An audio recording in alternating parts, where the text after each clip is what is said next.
Political party posters greet anyone entering Kumbungu. The Kumbungu constituency is keenly contested by all political parties. This constituency is perceived to be the NDC's stronghold since 1992, except through a by-election in 2013 when a CPP candidate won after the then incumbent Mohammed Mumuni resigned as a member of parliament for the constituency. Historically, the people of Kumbungu have the same lineage. Unlike in some communities where politics has sharply divided people and created disunity, the people of this constituency know that politics should not divide them. The first elections here were in 1992 when an NDC candidate, Alhaji Musa, won the seat as the first member of parliament, and the party has since held on to the seat until 2013 when the then incumbent MP for the constituency, Alhaji Mohammed Mumuni, resigned, leading to a by-election. The NDC lost in that by-election to a CPP candidate, but the party regained the seat in 2016 when it presented Ras Mubarak as its candidate.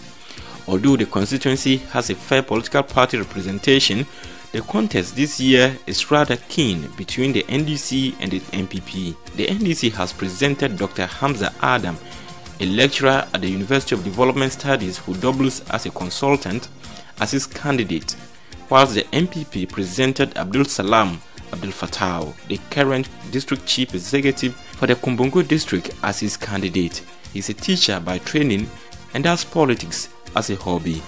Supporters of the two personalities have tried to vouch for their candidates. I vote for our candidate DC, Honorable Abdul Salam Abdul Fattah. He built our schools, a lot of things. And when you come to our district, the hospital, he built a maternity this thing there. All these constituency people are saying that they want Dr. Hamza to be the member of parliament of our constituency. He's energetic, hardworking, and handsome, and developmental oriented. That's why we want to vote for Dr. Hamza. A tour around the constituency reveals a serious depletion of amenities, such as lack of schools, broken taps, and bad roads, among others. An occurrence that has thrown the constituents into a despicable level of daily struggle. Access to basic amenities are still far to reach for many here. As the news team moves around the constituency, a chance on the NDC parliamentary candidate meeting people in small assemblies. He tells me due to COVID, the party is currently moving door to door and appealing for votes from the constituents. Among all the contestants, the people know better. They know that I have been on the ground for some time now. They know that the people vote because of development. They know that I am not an MP or a DC, but I have already been engaged in doing developmental issues for the people. So I have been part of moving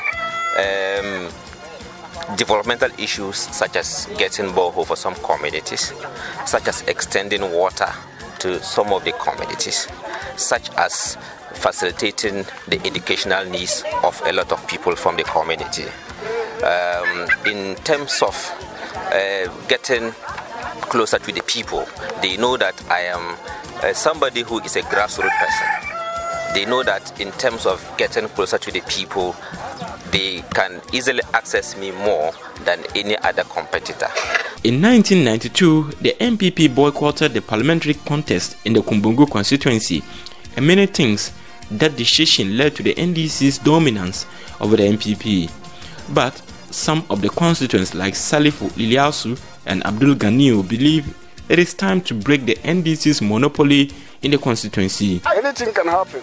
After election, there no one can boast whether I will win or I will lose, unless it is over. Right now, it's not over yet. We always voted for NDC, but it's like we're not getting the development. So this time I want to change and see how he can also do for us.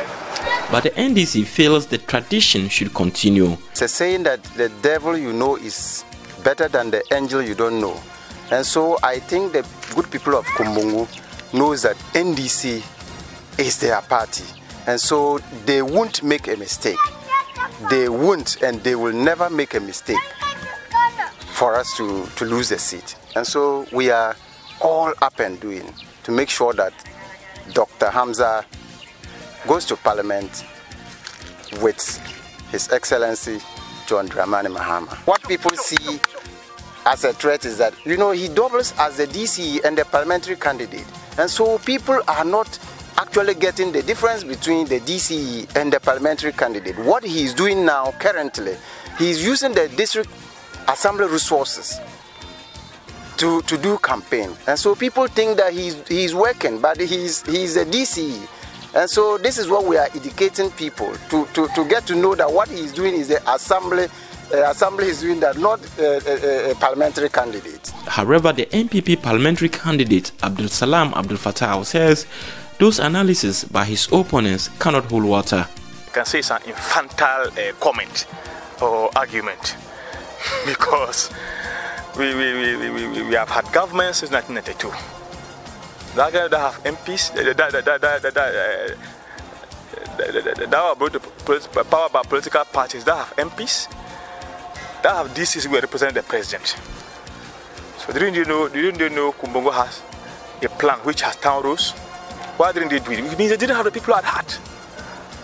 They did not have the people at heart. They didn't care because they just took the people's mandate for granted.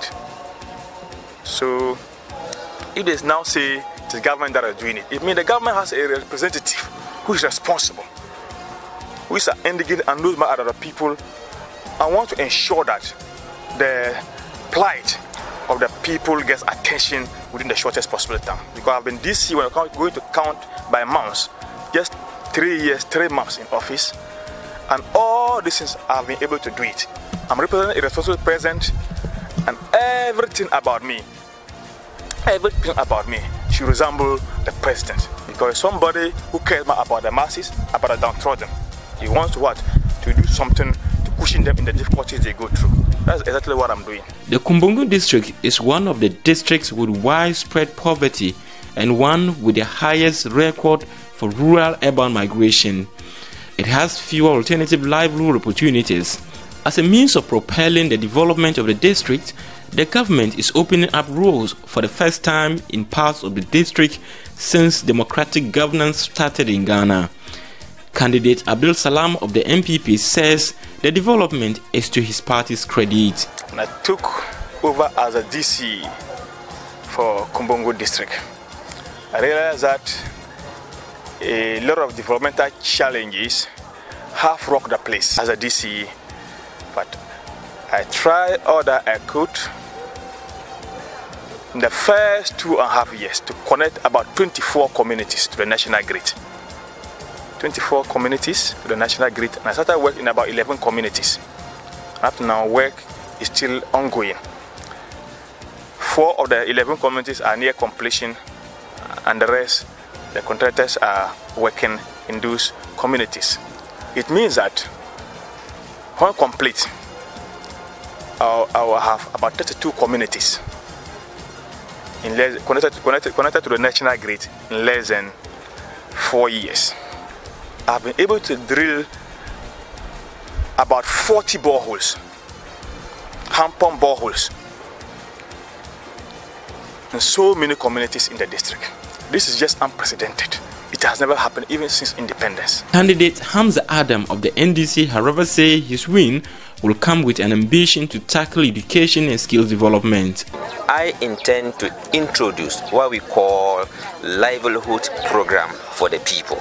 And the livelihood program is going to be it's going to have an entrepreneurial arm. And what it's going to seek to do is to ensure that we train the youth on various entrepreneurial activities.